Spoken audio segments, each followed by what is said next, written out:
Jake Morrison sat in the captain's chair. Of his small ship, the Starwind, he was drinking coffee and looking at the stars through the big window in front of him. Jake was 32 years old and had been flying ships for 10 years. He had brown hair and kind eyes that always seemed to be smiling. The Starwind was not a big ship. It had only 6 rooms and could carry 5 people. Jake used it to explore new parts of space and look for things that might be useful to humans. Back on Earth, today he was checking a quiet area where no one usually came. "Captain, I'm getting a strange signal," said Lisa, his computer officer. She was a young woman with red hair who was very good with machines. "It sounds like someone asking for help." Jake put down his coffee cup. "Where is it coming from?" Lisa looked at her screen. "About 2 hours away if we fly fast." "But, Captain, there are also other ships." "They're big ones." Jake stood up. "Show me what you can see." The big screen in front of them lit up with a picture of space. Far away they could see several ships. One ship was small and looked broken. Around it were 3 much bigger ships with dark colors and strange shapes. "Pirate," said Pete, the ship's guard. He was a big man with muscles and scars on his arms. "Those are correct pirates. They are bad news." Jake looked at the broken ship. He could see that it was beautiful with smooth lines and bright metal. It was definitely not human. "Can you tell what kind of ship that is?" "It looks like a Velter ship," Lisa said. "The Velter are a very old race. They have a big empire, but they usually stay away from humans." Jake watched the pirate ships moving around the broken one like hungry sharks. Someone was in trouble, and the pirates were not known for being kind to their prisoners. "Captain, we should call for help," Pete said. "Those pirate ships are much bigger than us. Each one has more guns than our whole ship." Jake knew Pete was right. The smart thing to do would be to send a message asking for help and wait for bigger human ships to come, but that would take days, and whoever was on that Velter ship might not have days. "How long would it take for help to get here?" Jake asked. "At least 3 days," Lisa answered. "Maybe 4. Jake looked at the screen again. Pirate ships were moving closer to the broken ship. Soon they would probably destroy it or take everyone prisoner. "I can't wait 3 days," Jake said. "Someone needs help right now. Captain, please think about this," Pete said. "We have only 3 people and a few small guns. They have maybe 60 pirates and big ship weapons." Jake smiled, but it was not a happy smile. It was the smile he got when he had made up his mind about something dangerous. "Then we better be smart about this for the next hour." Jake made a plan. It was not a good plan, and it was very dangerous, but it was the only plan he could think of. The Starwind was small and fast. The pirate ships were big and slow. If Jake was very careful and very lucky, he might be able to save whoever was on that ship. "Lisa, can you make our ship look like space garbage on their screens?" "Yes, Captain, I can make us look like broken metal floating in space." "Good, Pete. Get the emergency suits ready and get the small guns." Pete shook his head but did what Jake asked. He had worked with Jake for 3 years and knew that when Jake decided to help someone, nothing would stop him. Jake flew the Starwind very slowly toward the pirate ships. On their screens, his ship looked like a piece of broken metal floating through space. The pirates did not pay attention to space garbage. When they got close, Jake could see that the pirates had already gotten onto the Velter ship. Through the Windows, he could see them walking around inside with their weapons. There, Lisa whispered, pointing at a screen. I can see someone in the back room of that ship. They're tied up. Jake looked at the screen. The person was tall and thin, like most Velter, but he could not see much more. What he could see was that the person was not moving much and might be hurt. Okay, here is what we do, Jake said. I take one of the emergency suits and float over to their ship. You two wait here and be ready to leave very fast when I come back. Captain, that is crazy, Pete said. How will you get past all those pirates? Most of them are probably on the big ships. I only need to get past a few. And how will you get back? Jake pointed to some small ships attached to the pirate ships. I take one of their small ships. You do not know how to fly their ships. How hard can it be? Pete and Lisa looked at each other. They both thought Jake was crazy, but they also knew he was probably the only person brave enough to try something like this. Jake put on the emergency suit and took a small gun and some tools. The suit would let him breathe in space and would be hard for the pirates to see. If I'm not back in 2 hours, go get help, he told them. We will wait for you, Captain, Lisa said. Jake smiled at her. I know you will. Jake stepped out of his ship into the cold, dark space. He pushed himself toward the pirate ship, floating like a piece of metal in the darkness. His heart was beating fast, but his hands were steady. Somewhere on that ship, someone needed help, and Jake Morrison had never walked away from someone who needed help. Behind him, the Starwind waited in the darkness, looking like space garbage, but ready to fly away at the first sign of trouble. Ahead of him, the pirate ship grew bigger and bigger as he floated toward what was probably the most dangerous thing he had ever done. But Jake was not thinking about the danger. He was thinking about the person tied up in that back room, waiting for someone to save them. Today, that someone was going to be him. Jake floated through space toward the pirate ship. The emergency suit made him almost invisible in the darkness. As he got closer, he could see the ship better. It was old and dirty, with many guns sticking out from its sides. Jake found a small door on the bottom of the ship. It was meant for fixing the ship when it was in space. He used his tools to open it quietly. Inside, he could hear voices and heavy footsteps. The pirates were speaking in their own language, which sounded like animals growling. Jake moved very slowly through the ship. The walls were dark metal, and everything smelled bad. He could hear pirates laughing in other rooms, probably looking through things they had stolen from the Velter ship. Following the sounds, Jake found the room where the prisoner was kept. Through a small window in the door, he could see inside. A tall figure sat tied to a chair in the middle of the room. 2 pirates stood guard, but they were not paying much attention. They were looking at some bright jewelry they had found. Jake waited and watched. He needed to get past the guards without making noise. If the other pirates heard fighting, they would all come running. The guards were big and had many weapons, but they were not expecting trouble. Jake opened the door very quietly and moved like a shadow. He hit the first guard on the head with his tool, and the pirate fell down without making a sound. The second guard turned around just as Jake grabbed him and covered his mouth. After a few seconds, this guard also stopped moving.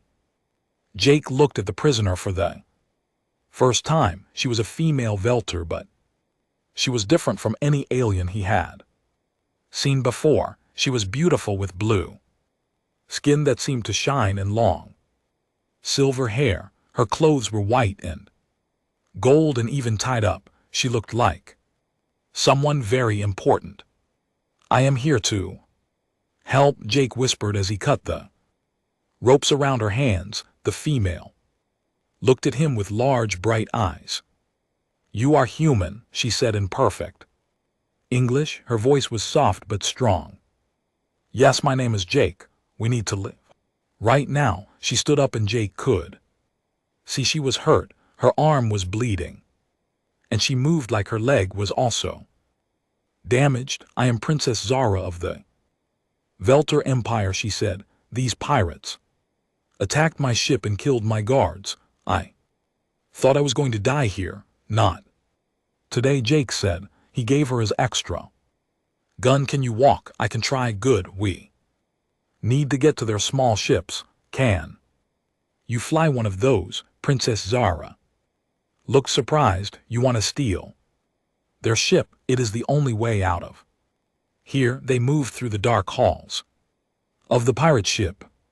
Jake went first, checking each corner. Princess Zara followed, trying not to make noise, even though her leg was hurt. They were almost to the small ships when a pirate saw them. The pirate opened his mouth to shout, but Jake was faster. He jumped on the pirate and they fought. The pirate was bigger and stronger, but Jake was quicker and smarter. Soon the pirate was on the ground and not moving. Humans fight differently than I expected, Princess Zara said. We fight to win, Jake replied. They reached the room where the small ships were kept. Jake looked at the controls and shook his head. Everything was written in the pirate language, and the buttons were in strange places. I can fly this, Princess Zara said. Velter learned to fly many different types of ships.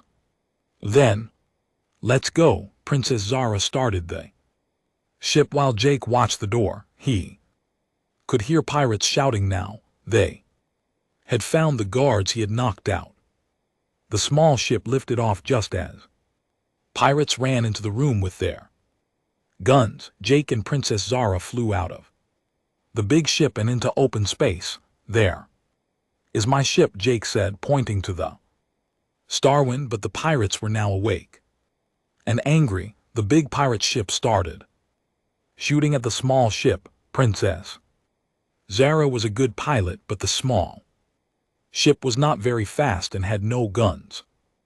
We are not going to make it, she said as explosions went off around them. Yes, we are, Jake said. He was talking to Lisa on his radio. Lisa, start the engines. We are coming in fast. Ready, Captain. Princess Zara flew the small ship right into the Starwind ship bay. As soon as they were inside, Lisa started flying away as fast as the ship could go. The pirates followed them, shooting their big guns, but the Starwind was much faster than the big pirate ships. Soon, they were far away and safe. Jake took Princess Zara to the ship's medical room. Pete looked at her hurt arm and leg and gave her medicine to help with the pain. You saved my life, Princess Zara said to Jake. No one has ever done something so brave for me. Anyone would have done the same thing, Jake said. Princess Zara looked at him strangely. No, they would not have. Most people would have called for help and waited. You came alone to fight pirates to save someone you did not even know. You needed help. That's all that mattered. Princess Zara sent a message to her father, Emperor Kethavar, telling him what had happened. 3 days later, a bigger warship came to meet them. It was the most beautiful ship Jake had ever seen, with smooth white walls and blue lights. When they went aboard the ship, Jake met the Emperor. He was very tall and wore golden robes. His face was serious, but his eyes were kind. Captain Morrison, the emperor said in a deep voice. You have saved my daughter's life. Velter people will never forget what you have done. I just did what anyone would do, Jake said. The emperor looked surprised. You do not ask for money or land or anything for yourself. No, sir. I'm just happy that Princess Zara is safe. The emperor talked quietly with other for a few minutes. Then he turned back to Jake with a big smile. Captain Morrison, I want to give you the greatest honor that the Velter people can give. You will marry my daughter and become a prince of our empire. Jake's mouth fell open. Excuse me, you saved my daughter's life. In our culture, this creates a debt that can only be paid by joining our family. You will marry Princess Zara. Jake looked at Princess Zara, who was looking at the floor. Her face was red and she seemed embarrassed. Sir, I don't think you understand, Jake said. Humans don't usually arrange marriages like this. I mean, I just met your daughter 3 days ago. Does this mean you do not think she is beautiful? The emperor asked. No, she's very beautiful. It's just that humans usually marry people they love, and you have to know someone for a long time before you can love them. The emperor looked confused. But you risked your life for her. If that is not love, what is it? Jake tried to think of how to explain. It's just doing what's right, helping people who need help. Princess Zara looked up at Jake with those bright eyes. For the first time since he met her, she smiled. Father, she said softly, perhaps we should learn more about human customs before we make such big decisions. The emperor nodded slowly. Yes, perhaps we should. Captain Morrison, will you come to our home world as our guest? We would like to understand your people better. Jake looked at Princess Zara, then at the emperor. He had the feeling his life was about to become much more complicated. I guess I could visit for a while, he said. Excellent, the emperor said. We will have a great celebration to honor the human who saved our princess. As they flew toward the Velter home world, Jake wondered what he had gotten himself into. All he had wanted to do was help someone who needed help. Now he was going to visit an alien empire where the emperor wanted him to marry his daughter. Princess Zara sat next to him, and they talked about their different worlds. The more they talked, the more Jake realized that maybe this would not be so bad after all. The Velter home world was the most beautiful place Jake had ever seen. The planet was covered with white cities that seemed to grow out of crystal mountains. Blue rivers ran between tall towers that reached toward the sky like fingers made of light. When Jake's ship landed at the royal palace, thousands of Velter people were waiting to see him. They were all tall and thin with blue skin, but each one was a little different. Some had silver hair like Princess Zara. Others had hair that was white or pale blue. They want to see the human who saved our princess, Emperor Kethar explained as they walked through the crowds. You are the first human many of them have ever seen. Jake felt uncomfortable with all the attention. He was wearing his best clothes, but next to the beautiful Velar and their flowing robes, he felt like he looked very ordinary. The palace was huge, with rooms that had walls made of what looked like colored glass.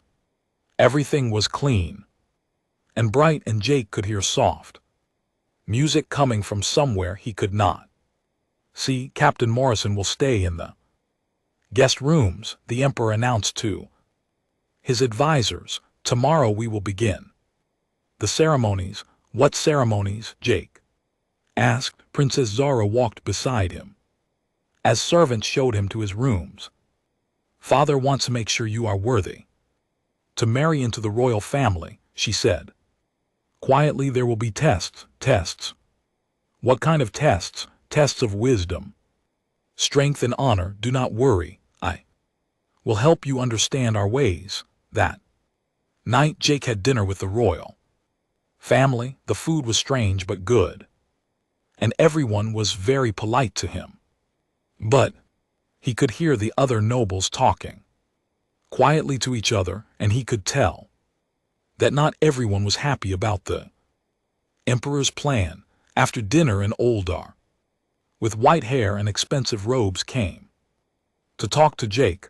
I am Lord Thne, Emperor's brother, the Oldar said. I want to speak with you about this marriage. Okay, Jake said. The royal family has pure blood that goes back 10,000 years. We have never mixed our blood with other races. Many people think the emperor is making a mistake. Jake nodded. I understand. Maybe you're right. Maybe this marriage is not a good idea. Lord looked surprised. You do not want to marry the princess. I want Princess Zara to be happy. If marrying a human will cause problems for her people, then maybe we should not do it. Lord Tane stared at Jake for a long time. You would give up being a prince to protect her happiness? Of course. Old Velter walked away without saying anything else, but Jake could see he was thinking hard about something. The next morning the tests began. The first test was about wisdom. Jake had to solve problems that Velter scholars had been working on for years. Here is the question, said the chief scholar, an old female Velter with thick books. Our city needs more energy, but we cannot build more power plants because they will hurt the environment. How do we solve this problem? Jake thought about it.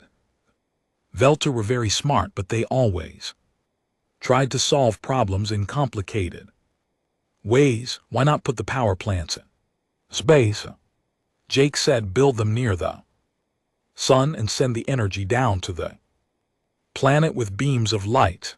The scholars looked at each other. That is very simple, one of them said. But it would work, said another. Yes, it would work very well. They gave Jake more problems, and each time he found simple answers that worked. The Velter had been making the problems harder than they needed to be. The second test was about strength. Jake had to fight 3 Velter warriors at the same time. The Velter were fast and graceful, like dancers with swords. Jake was not as fast or as graceful, but he was strong, and he knew how to fight dirty when he needed to. While the Velter fought with beautiful, perfect moves, Jake fought too. When he used tricks they had never seen before.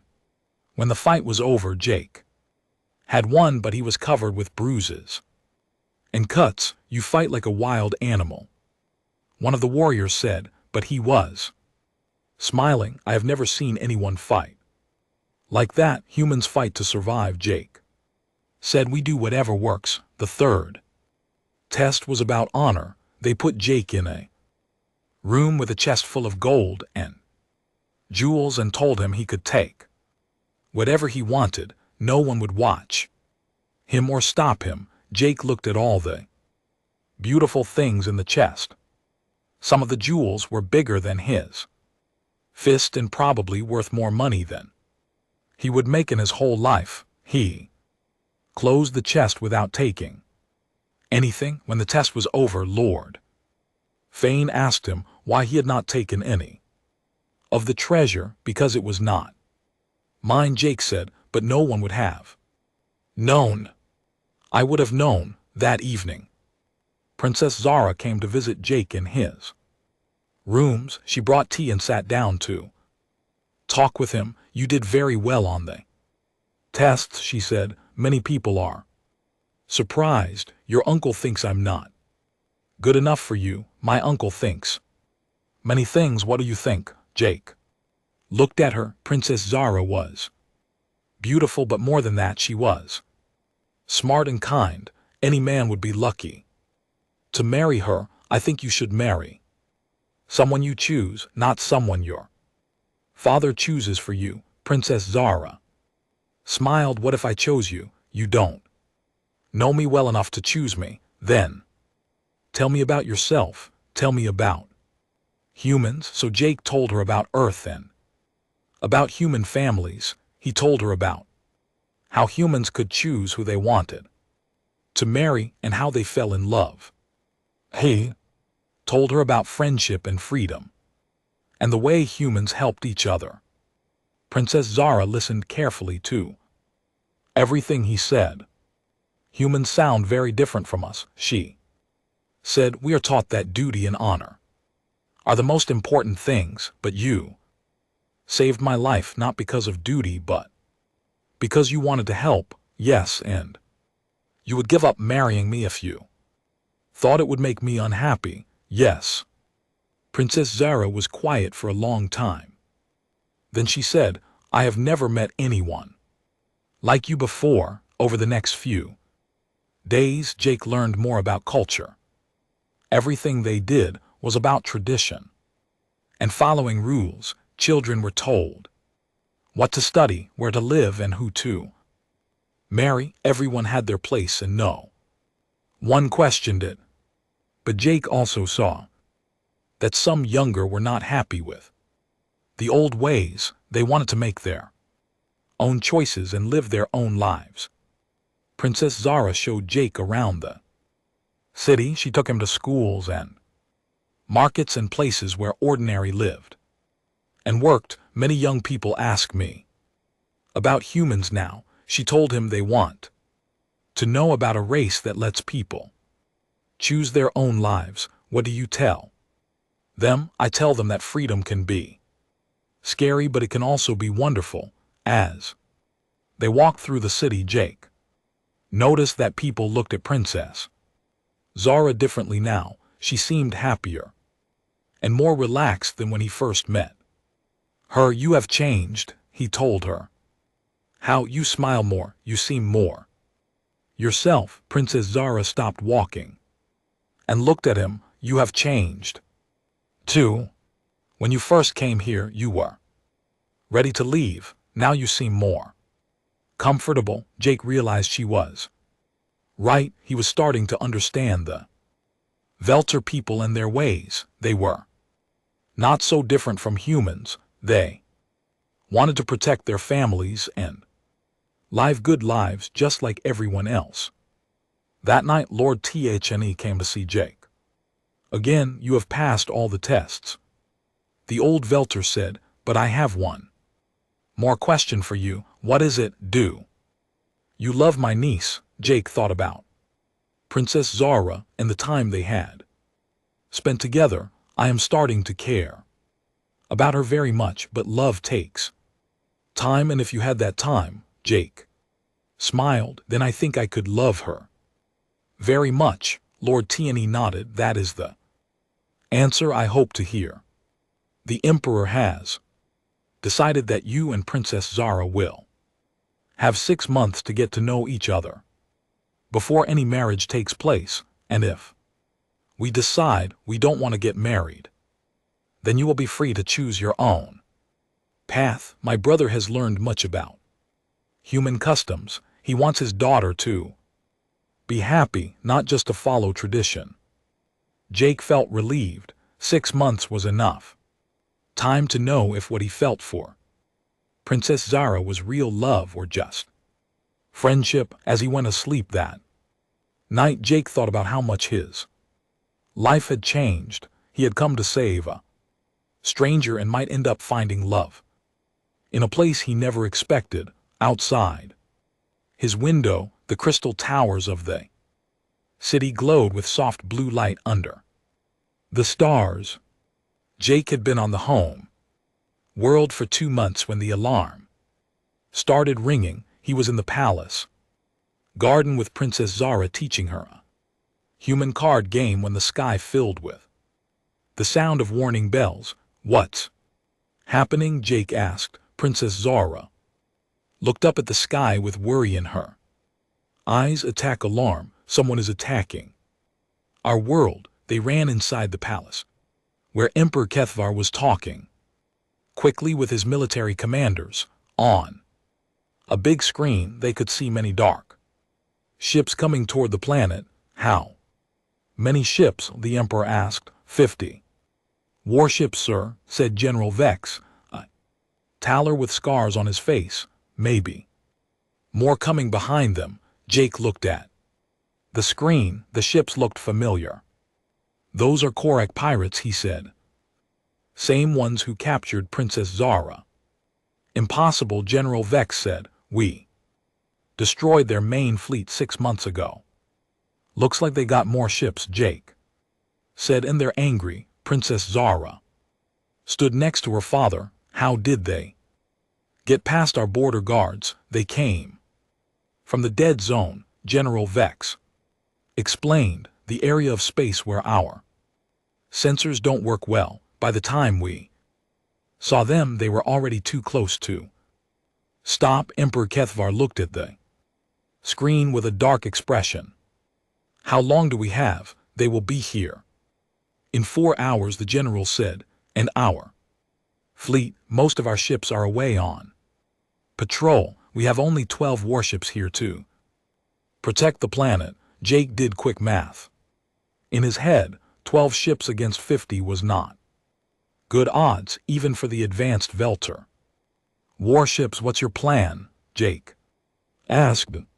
General Vex looked at him with cold eyes. This is not human business, General, Emperor Kethvar said firmly.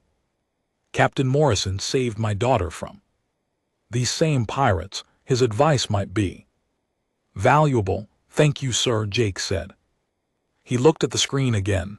General, what's your normal battle plan? We will meet them in space with our warships. Our ships are faster and have better weapons. We will fight them ship to ship. Jake shook his head. That won't work. They have too many ships. Even if your ships are better, they can surround you and attack from all sides. Then what do you suggest? General Vex asked with anger in his voice. Don't fight them in space. Let them come to the planet. Everyone in the room stared at Jake. Let them attack our world, Princess Zara asked. Not exactly. Make them think they can attack your world, then use the planet's defenses against them. Jake walked to the screen and pointed at the images. Look, they're coming in one big group right toward the planet. They think you'll try to fight them in space, so they're ready for a space battle. But what if you don't give them a space battle? Explained, the Emperor said. Your planet has defense weapons, right? Big guns and missile systems. Yes, but they are designed to stop ships that get past our fleet, General Vex said. Then use them as your main weapons. Hide your 12 ships behind the planet. When the pirates get close enough to attack the planet, they'll slow down and spread out to attack different cities. That's when your ships come around the planet and attack them from behind, while the planetary defenses attack them from the front. General Vex thought about this. It might work, but it's very risky. If we fail, the pirates will attack our cities. If you fight them in space, you'll lose for sure, Jake said. This way you have a chance. Emperor Kethvar nodded slowly. Do it, General Vex bowed. Yes, sir, I will prepare the ships. I'm coming with you, Princess Zara said. No, her father said quickly. It's too dangerous. I am a trained pilot and a member of the royal family. I have a duty to protect our people. Jake looked at Princess Zara. Her eyes were determined and her chin was set in a stubborn way he had learned to recognize. She's right, Jake said. And I'm going to. You are not trained for our ships, General Vex said. Then Put me on Princess Zara's ship as a gunner. I know how to shoot, Emperor. Cathar looked at his daughter and then at Jake. Very well, but you will stay together and follow orders. Yes, father. Jake and Princess Zara went to the military base where the Velter warships were kept. Yao's ships were beautiful, with smooth white hulls and blue energy weapons. Princess Zara's ship was smaller than the others but faster. I have flown this ship since I was 20 years old, she told Jake as they got ready to leave. She is fast and smart. What's her name? Star's Edge. Jake smiled. Good name for a ship. As they flew into space, Jake could see the pirate fleet getting closer to the planet. The pirates were flying in attack formation, ready to destroy the fleet they expected to meet. All ships hide behind the planet. General Vex's voice came over the radio. Wait for my signal. Jake and Princess Zara watched from behind the planet as the pirate ships approached. The pirates slowed down when they got close and spread out to attack different parts of the planet. Now General Vex shouted.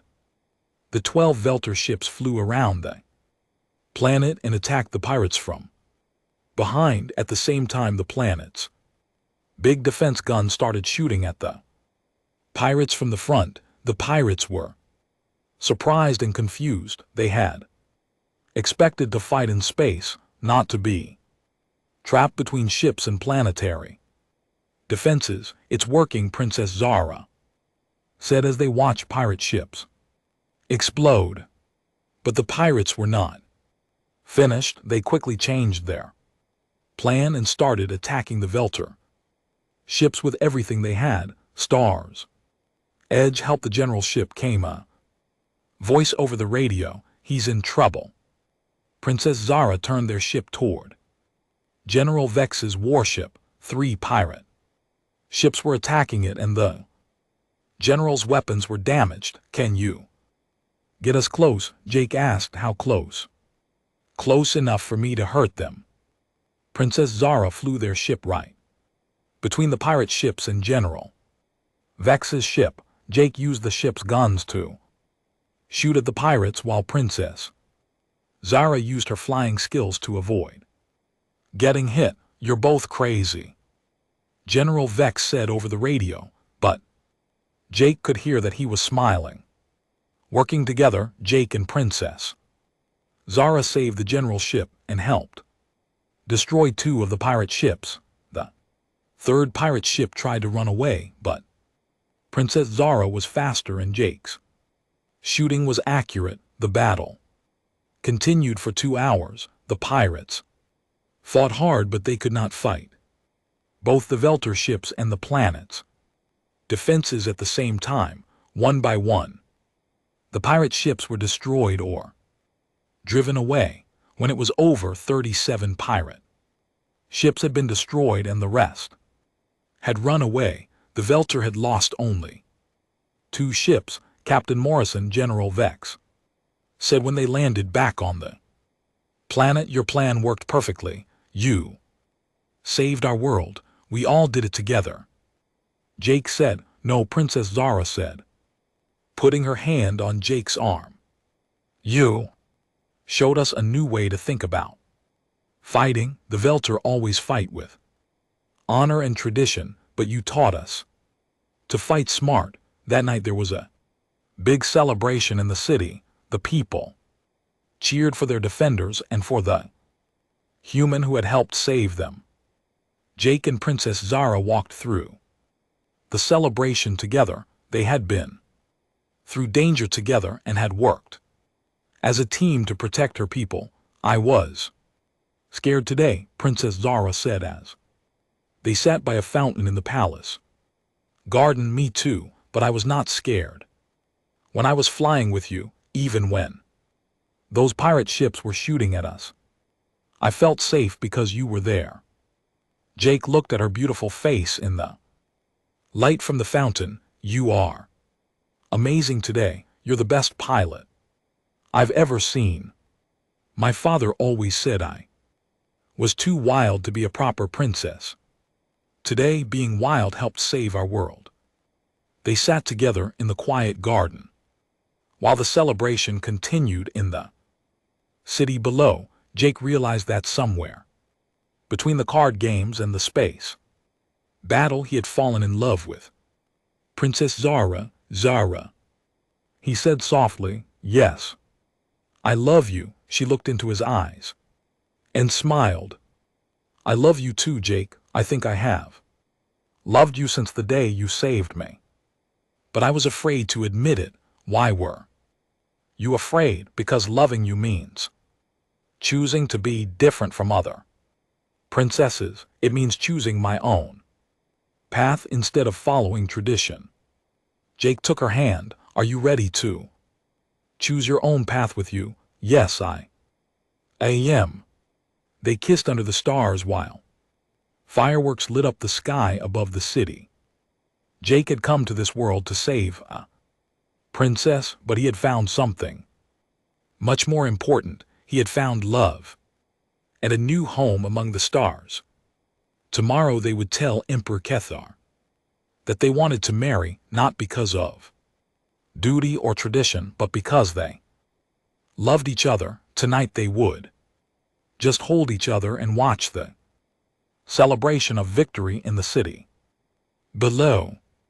The morning after the battle, Jake woke up to find Princess Zara sitting by the window in his room. She was wearing a simple blue dress and her silver hair was loose around her shoulders. She looked more beautiful than ever, but also sad. What's wrong? Jake asked, sitting up in bed.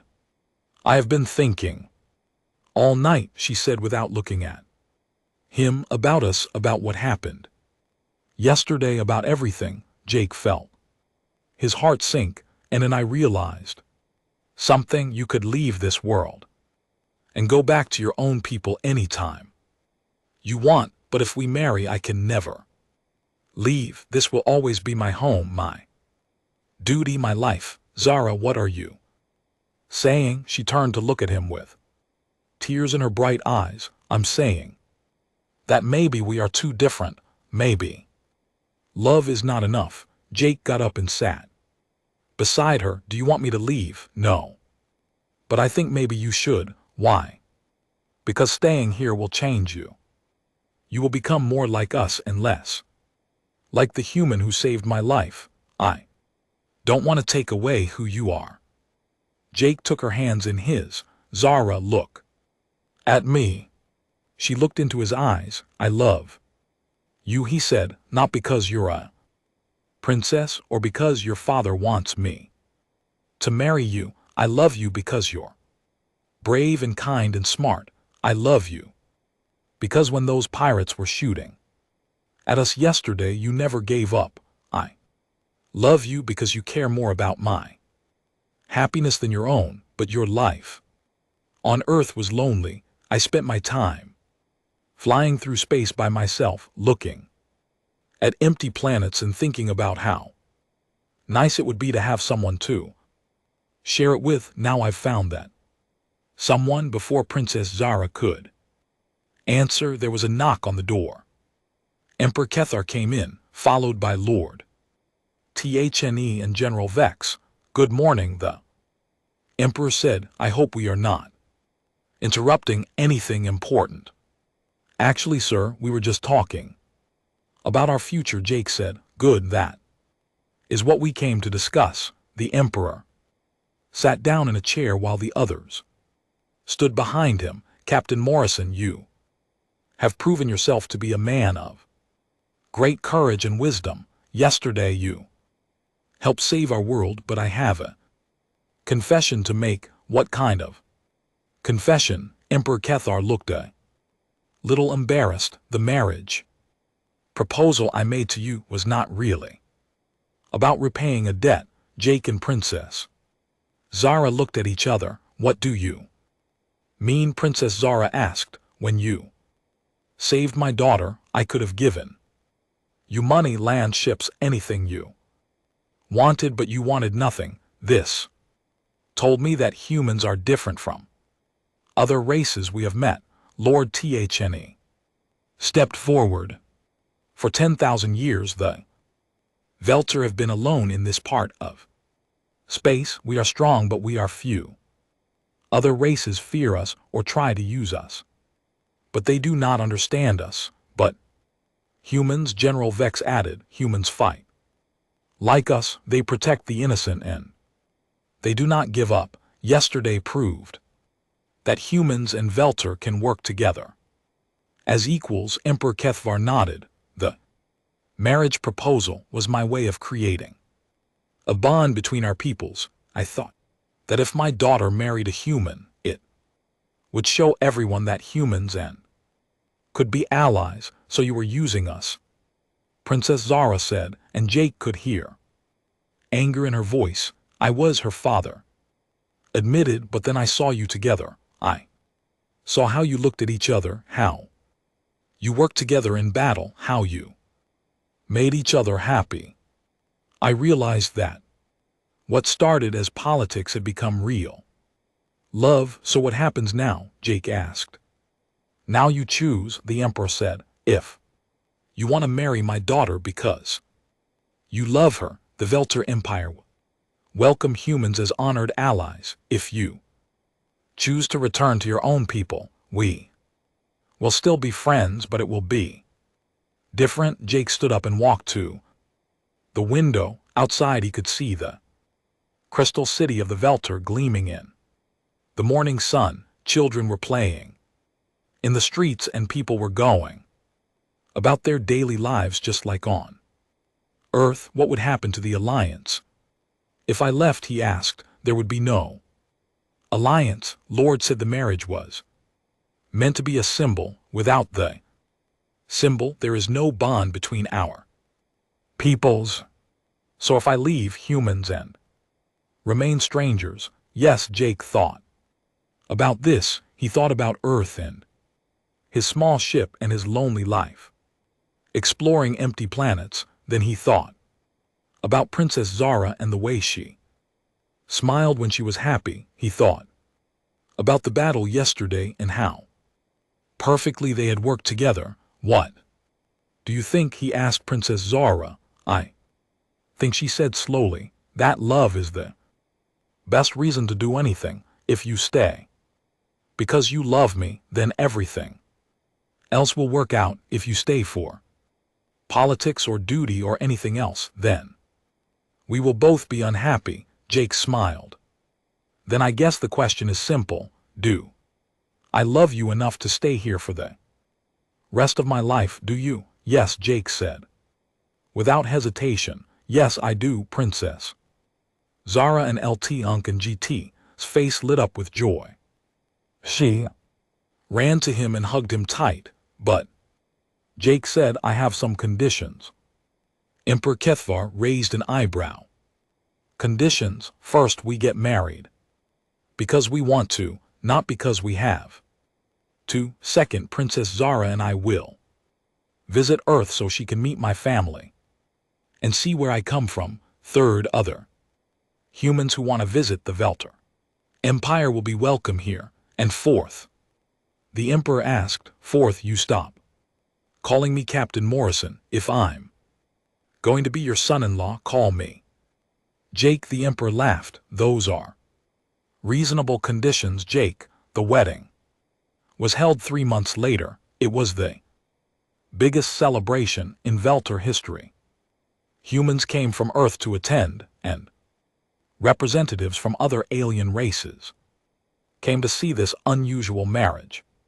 Jake wore traditional Velter robes but kept his Earth wedding ring. Princess Zara wore a white dress that combined human and our styles. When they kissed at the end of the ceremony, fireworks filled the sky and the entire city cheered. At the wedding party, Jake found himself talking to a group of young who were curious about humans. Is it true that humans can choose any job they want? Young female asked. Yes, mostly, Jake said, and they can marry anyone they Love as long as the other person loves them back, and they can travel anywhere. In space, if they have a ship and the skill to fly it. The younger looked amazed. How do they make decisions if everyone can do whatever they want? Jake thought about this. We talk to each other, we vote, we try to find ways for everyone to be happy.